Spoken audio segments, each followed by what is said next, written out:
Of Daytime Blue Ridge is sponsored by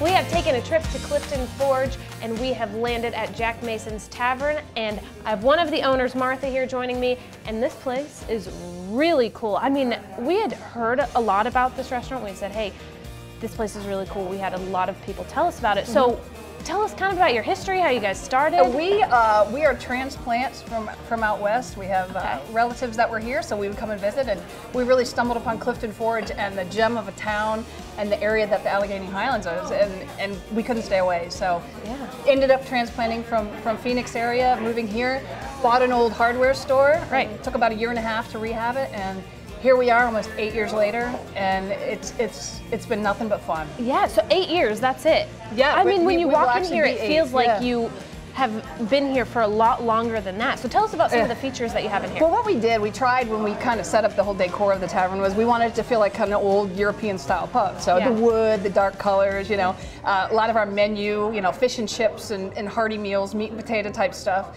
And so that was sort of the design that we came up with when we began, and it's kind of evolved since then. It was kind of sterile compared to what it is when we first started, the dollar bills and the license plates and things like that, because that's the character that people that come in here have brought in. Right. You know, we had a few of this and that on the wall, but really people that come in and year out bring these things to us or send them in the mail or sign another dollar, you know. So it's people have begun to feel attached and feel like they're a part of it, and it's really become a community gathering place and you know, a part of the heartbeat of Clifton Forge. So, yeah, and then obviously we have drinks, but there's food as well. Tell us a little bit about the food you have, the menu. Definitely. Full menu. We serve lunch and dinner here. Quite frankly, based on reviews and things like that, we're known for our fish and chips, Reubens, things like that. Really what we try to strive for is food quality and food consistency. Nothing frozen. We cook to order when you order it.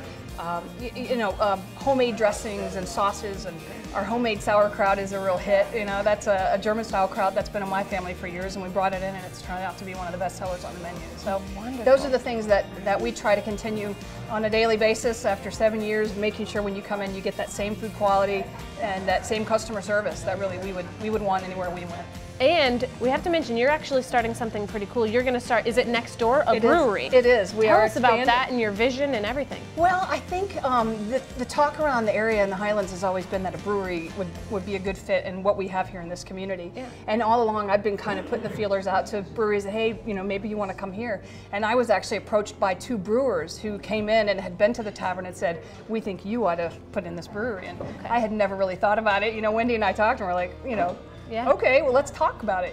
And they had an interesting business plan, and they shared some of the beers that they had made. And so over the course of about a year, we kind of cultivated that relationship. And here we are, you know, another year later, and having built the brewery, we fortunately had another building next door that we could expand into. Yeah.